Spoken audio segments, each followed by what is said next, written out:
My name is Nathan Sawaya, and I am the brick artist, which means I'm an artist that works with Lego bricks.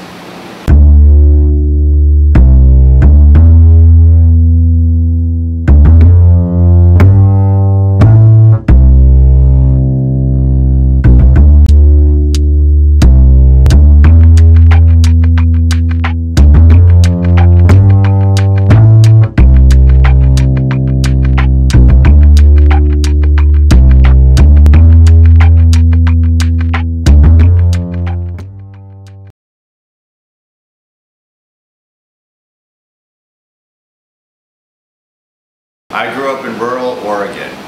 There was not another neighbor for about another mile from me, so it was really left to me and my sister to entertain ourselves. So of course, Lego bricks was a toy that gave me hours of enjoyment, along with a lot of other construction toys and action figures. You know, I was a normal kid, but because there wasn't a lot of kids nearby to play with, I ended up, playing alone a lot, and that's how I ended up creating a lot of stuff with Lego as a child. When I was about 17, I graduated from high school and moved to New York City, and that's really when I started to grow up.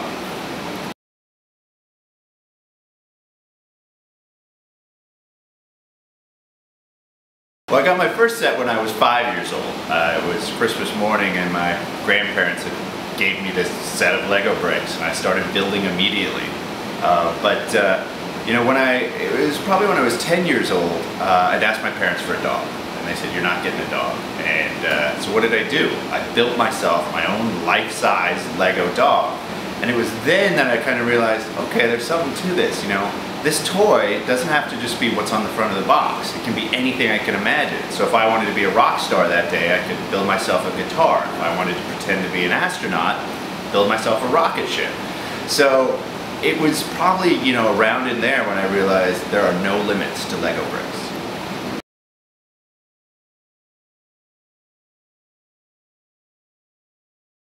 What did I do? So I went to college, I studied a variety of things. And when I got out of college, I didn't really believe in my art as a full-time profession. So I ended up going to law school, right? What does a budding young artist do? They go to law school. There was some societal pressures, like to go out and get a job, and law school seemed like a path that was maybe simple to follow, or just something that seemed like, okay, at least this is a path that I know where it leads. So I ended up going to law school. I studied law for 3 years, and I got out of law school, of course, had a lot of school debts, law school loans, and so I ended up actually getting a job practicing corporate law. I was doing M&A and securities in New York City, and that was my full-time gig. I would still come home at night and want to, do something creative. And it wasn't just playing with Lego. Like I would want to write, I would want to draw, I'd want to paint, sculpt. And so it took a while for me to really discover where my true passion was.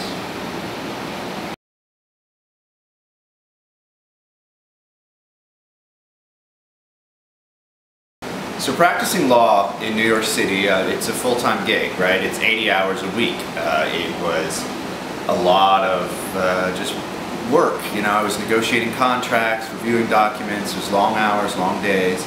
And at the end of the day, some people go to the gym to kind of, work out their stress for the day. For me, it was creating something. That was my therapy, was being creative. And so it was just one day. I'd done some sculptures out of clay and wire, more traditional media. I'd done a series of sculptures out of candy, actually, which got some attention because, candy is kind of like, it's an additive sculpture. You're taking these little pieces and creating these larger forms. And that's kind of like sculpting with Lego. And so one day I just thought, what about Lego? I had it as a kid. I'd played with it my whole life. Could I use it as an art medium? And so I just started experimenting and challenged myself to create this large-scale sculpture using just Lego bricks. Friends and family really enjoyed it. They thought, you should do more of this stuff. So I started doing more stuff, put together a website, Brickartist.mov, and then I was getting commissions.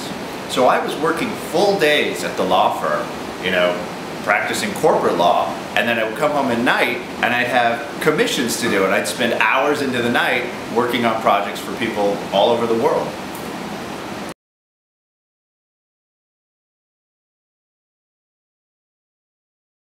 I put together this website, Brickartist.com, and I was getting commissions from around the world, and I realized, okay, there's really something to this. But then one day my website crashed from too many hits, and I thought, all right, it's time to make the move.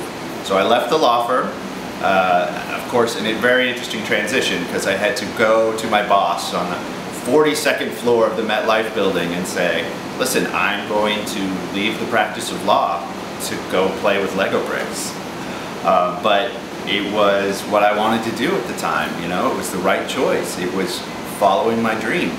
And so I made the move, and, you know, family was very supportive. They said, you know, do what makes you happy. My friends were for the most part supportive. But of course you have those people in your life that they question what you're doing. They're like, are you really leaving this like secure job to just go work with toys all the time? Like, do you really think this is a smart move?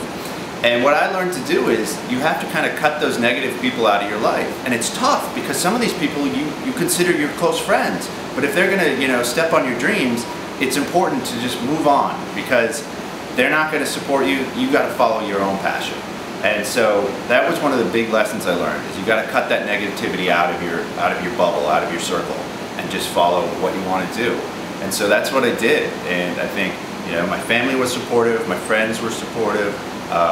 My colleagues were probably jealous. Some of them were a little jealous. My bosses were probably confused.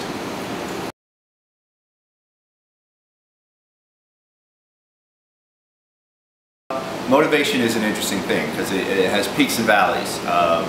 You know, there are times when I'm like, I wonder if this is really a viable career choice. You know, for a long time it was project to project, and I think, well, I'll finish this, but there's nothing over the horizon. Will I even be doing this a few months from now? But always something has come in and rolled in and kept me going. I think now I'm at a point where I'm pretty well known, and I do take on a lot of fun, exciting projects. People come to me with ideas and say, hey, can you create this or can you create that? And I take on those challenges. And so I'm in a really good spot. I mean, you know, I never believed for a million years I'd get here, but I'm at a spot where I can kind of pick and choose some of my projects, and that really, you know, allows me to kind of decide my fate, decide what I want to be doing next. I also have found that I just enjoy what I'm doing. I just am happy when I'm working, and you know, if you can find a job where you're happy where you're working, it doesn't feel like work, right?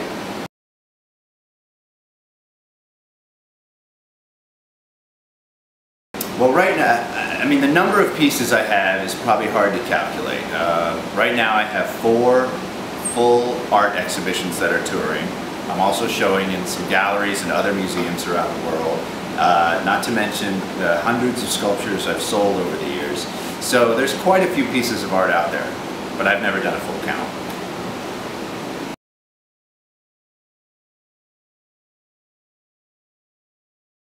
Well, I do a wide variety of art. I take on these commissions where it's someone saying, hey, can you build X or can you build Y? And I take those on because I gotta pay rent, you know, those are paid projects. But then there are other projects that I do just for myself.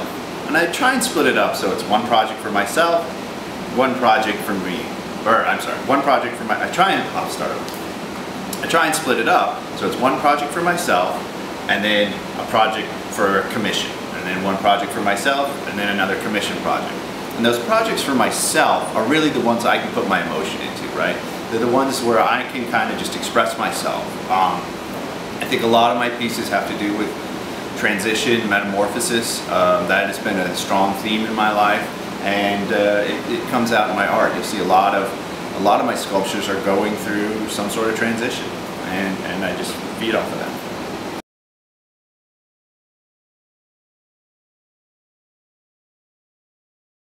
Well, success to me is just being happy. You know, it's finding that happy place, that point where you are producing something, working on something, and it's rewarding. It's happiness for you. You know, when I was a lawyer, I think A lot of people measure success by, you know, your finances, your bank account. That's not necessarily where I'm at now. Now I'm more about just, you know, producing work that really reaches people. I produced a sculpture a few years ago that when it debuted, this woman started crying. And I thought to myself, okay, we're really hitting that point now, because this is not about a toy. This is about art. This sculpture, this woman is looking at this sculpture, she's not seeing a bunch of toys. She's seeing actual emotion there, and she's having an emotional reaction to it. And that was really, really rewarding. That was success.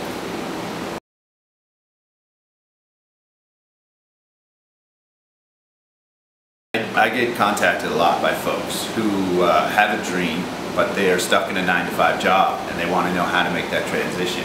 And you know, you have to be smart about it. You know, you don't just give up the job day one because you have an idea. You gotta make a plan for yourself and kind of follow through on that plan. You know, I've always said it's important to kind of, you know, get yourself into a place where you feel comfortable to make that leap. But if you know what you want to do, if you have that passion, you've got to follow it. I was contacted by a woman who is a dental hygienist or a dental assistant, something like that. And she really wanted to be a violinist. That's what she wanted to do in life. And for years, she was just slaving away in this dental office, but all she could dream about was being, you know, on stage playing the violin. And she said it was the moment she discovered my website, read my story, that she said, you know, I'm ready to make the change. She made a plan for herself, like, okay, in 6 months, I'm gonna, you know, save up some money and then, you know, go and follow my dream. And I think that's the best way to do it. I mean, you can't just have a dream and leap into it. If you want to go out and be a rock star, be a rock star. But be sure, you know, you've taken some guitar lessons first.